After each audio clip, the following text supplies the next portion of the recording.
मुख्यमंत्र्यांच्या महत्वाकांक्षी 150 दिवसांच्या उपक्रमांतर्गत जिल्ह्यातील अपघात कमी करणे हा एक महत्त्वाचा कार्यक्रम आहे.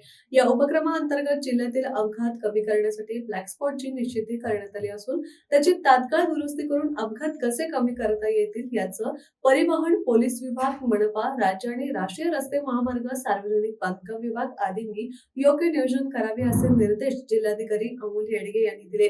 जिल्हाधिकारी कार्यालयात जिल्हा सुरक्षा समितीची बैठक झाली. ग्रामीण भागामध्ये ज्या राज्य रस्त्यावर अतिक्रमण झालं आहे त्या ठिकाणी संबंधित ग्रामपंचायतीनं ते काढून घ्यावं. ब्लॅक स्पॉटची पीडब्ल्यूडीनं दुरुस्तीची कामे हाती घेऊन ती गुणवत्ता पूर्ण करावीत, असं येडगे यांनी सांगितलं. पोलीस अधीक्षक योगेश कुमार गुप्ता म्हणाले, जिल्ह्यात विविध ठिकाणी सुमारे 52 ब्लॅक स्पॉट असून या सर्वांची पोलीस विभागाकडून पाहणी करण्यात येऊन स्थान निश्चिती करण्यात आली. या ठिकाणी अपघात होऊ नये यासाठी पोलीस विभागानं संबंधित विभागाला आवश्यक ती दुरुस्ती सुचवली आहे.